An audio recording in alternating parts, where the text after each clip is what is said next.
Donnie, I think you're up next here. Oh, okay, great. Yeah, it's good to see you, and it's really an honor and a privilege to be speaking with everyone today. I'm actually joining from very cloudy, overcast, miserable Missouri right now, out in rural Missouri. I'm a principal security researcher at MasterCard. I've actually worked here at MasterCard for over 18 years now. In my role, I research a lot of the emergent threats and capabilities to try to help drive our cybersecurity strategy. In addition, I'm also an adjunct professor of cybersecurity at Utica University, so I get the academic side as well. Amazing. And well, it's good to kind of officially meet you. I've been at MasterCard for a year now in the Very good. cybersecurity DNS. So, but anyways, so Donnie, the topics that they're covering this year in Davos or this week, which one or few are a big interest to you? Sure. Well, they're all of interest to me, I guess. But when I'm discussing the top trends for 2023, I like to focus on how one field of that of machine learning is going to have increasing impacts on all aspects of cybersecurity. Recently I've been doing a lot of research into machine learning within cybersecurity, and much of that focus has been on how machine learning is vulnerable to attacks when we implement it in an adversarial environment such as cybersecurity. And we know many of the security products today rely on machine learning because it is such a powerful tool. However, what we also hear sometimes is vendors telling us to just drop their product in our environment and it will learn what is normal. And after 3 to 6 months, it's ready to protect us from all sorts of harm. The problem is, how do you know that what is normal is good? Most likely you don't. And that is why it's important to follow a lot of sound practices, including things like data sanitization, distribution analysis, robust learning, and of course, adversarial development methodologies when implementing machine learning-based cybersecurity tools. Now, in addition to machine learning playing such an important role within cybersecurity and protecting us, it's also going to serve as a very powerful tool to forge and augment attacks. Over the last 2 years, I've explored a couple areas of AI that will have profound impacts on cybersecurity. The first I'd like to talk about is the use of machine learning to create realistic deepfakes.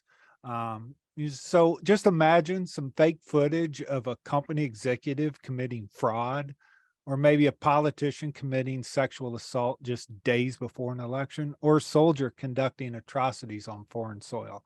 I would say that in our environment where we have so much uncertainty and conspiracy theories thrive, that such deepfakes could lead to catastrophic consequences. I think we're at an inflection point where soon these deepfakes are going to move from being a kind of an oddity to being a very destructive social and political force. In my own research, I've demonstrated the ability to create such realistic fake video and audio using just readily available open source tools on commodity hardware. In the past year, we have seen a few of these deepfakes used in many different ways. For example, a fake video of Ukrainian President Zelensky urging Ukrainians to lay down their arms, or the deepfake of Binance executive that tricked potential clients in online meetings. Fortunately, in both of these cases, those targeted subjects, President Zelensky and Binance, were able to respond quickly and effectively to debunk those fakes. Now, any high-profile individual could be targeted, so companies have to have a strategy to deal with such attacks. Some things you might want to consider are robust monitoring for videos and other content purporting to be from your executives, use of watermarking capabilities in videos you create, and most importantly, a communications team ready to respond immediately. The potential damage caused by a deepfake going viral necessitates a rapid and effective response. The next area I'm researching is using natural language processing and machine learning to create realistic phishing emails. We all have heard the adage that people are our weakest link, and that many of the sophisticated attacks actually start with some basic phishing emails. And we spend all this effort teaching users how to spot a phishing email. Meanwhile, those emails keep getting better and better. Well, they're about to get much better with improvements in natural language processing. There was a recent study from Singapore's government technology agency where they actually got better results, more people clicking on links from an AI as a service platform than on handcrafted specific targeted spear phishing. But well, guess what? That power to create those realistic phishing emails is now there for anyone who wants to try it out. I mean, for instance, just ask OpenAI's Chat GPT and it'll create one for you. Now that combination though of machine learning and natural language processing, it's not limited to phishing emails. This powerful combination can help spread any kind of misinformation you like. Much like responding to deep fakes, organizations must develop, strategies, very clear strategies for countering misinformation on all fronts. In another part of my research, I leveraged OpenAI to create some very convincing articles discussing supposed data breaches. And they were complete with realistic sources and references. So what does this all mean though to the cybersecurity field? Well, what I found is for many cybersecurity practitioners, unfortunately, AI still seems to them like some sort of magic fairy dust. And unfortunately, that's also how a lot of products are marketed. I believe that a winning security strategy for now and into the future lies in ensuring that more cybersecurity professionals understand machine learning, how it works, and how and when to apply it. When I first entered this security field many years ago, it was accepted that security practitioners needed to understand networking, operating systems, and maybe even some good old application development. From there, we could understand intrusion detection, malware, data exfiltration. Well, I believe you better add machine learning to that basket of essentials for cybersecurity professionals. AI, especially machine learning, will fundamentally and exponentially improve the capabilities of the attacker and the defender. If you want to build an effective strategy for the future, then you must dedicate the time and energy to ensure your security organization understands this technology, how it can be used, both in attack and defense, and when to use it. So in closing, I want to leave with three things that I think that everyone needs to do from their security team. First, yes, definitely leverage machine learning to enhance your security posture. You need to. You can't keep up with the attacks without that. Secondly, though, protect that machine learning from adversarial attacks. And finally, prepare for the AI augmented attacks coming your way, especially misinformation and phishing. So remember the old adage about thinking like an attacker? Well, guess what? The attacker might be a machine.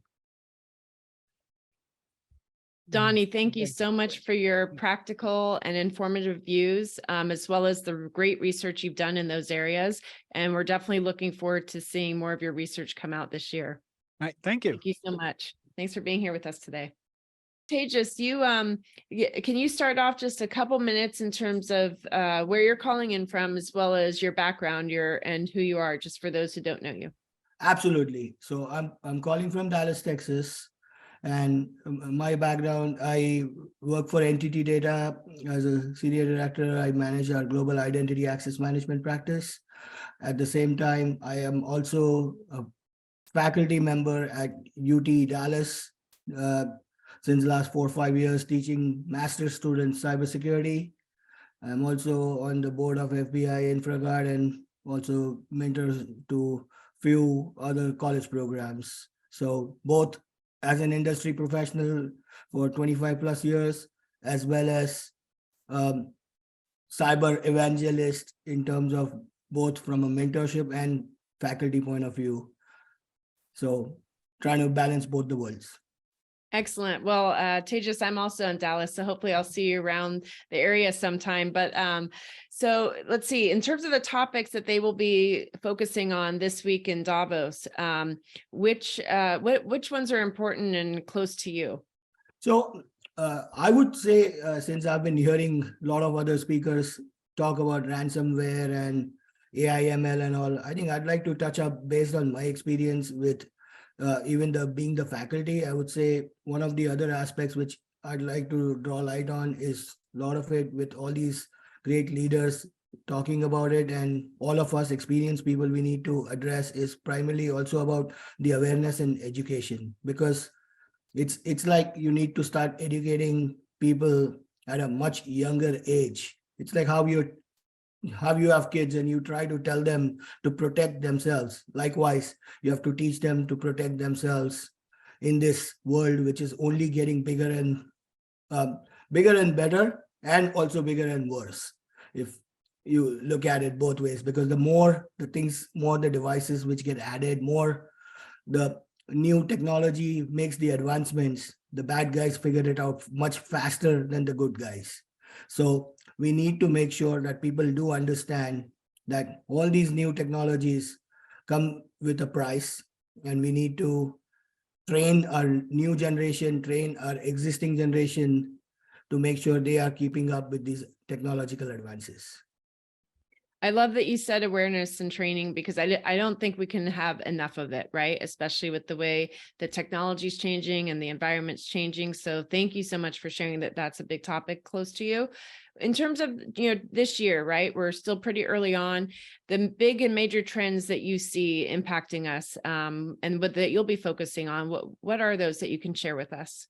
So what I'll be primarily focusing on is absolutely, we all want to make sure that the ransomware, and every second day you're hearing about a big ransomware attack which happened. So the biggest thing would be to make sure we are prepared to combat all those things. Even if we are not able to stop them, at least we try to close the gap so that if something happens, you're not caught at the wrong side and you're basically waiting 150 days to try and figure out how to fix the problem. Like, that's the reason why I'm so excited about the whole Purple Book concept, because here you're talking about taking the battle inside the application, trying to make sure you're building it right. So even if the attackers figure out more and more ways to attack, but if your application is built solid on a good foundation, then you are basically protecting it intrinsically. Extrinsically, yes, there are other things which you'll have to do, but you are minimizing your risk by building your application right. So I think that's definitely something, as a number of speakers have talked about, how AI and ML, ChatGPT being an example, which everyone's been talking about, right? Means all of a sudden everyone's realizing that ChatGPT, as useful as it can be, or OpenAI as useful as it can be, there are other implications which attackers can figure it out. It can take you on a wrong path, and that can be dangerous. So number of those things we need to look at. Your data, privacy rules are only getting tougher and tougher everywhere, and which it needs to. So the compliance factor, privacy, is always going to be the big thing. IoT, the proliferation of IoT, and the big thing with IoT is if somebody gets into one of your home devices, they can basically capture your home.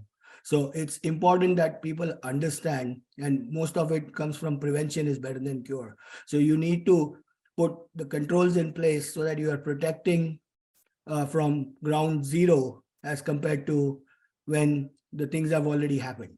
So I think that's what I would say, that we are more focus should be going back to the basics, building your application right, building your controls right, so you're leaving less room for maneuvering at the end.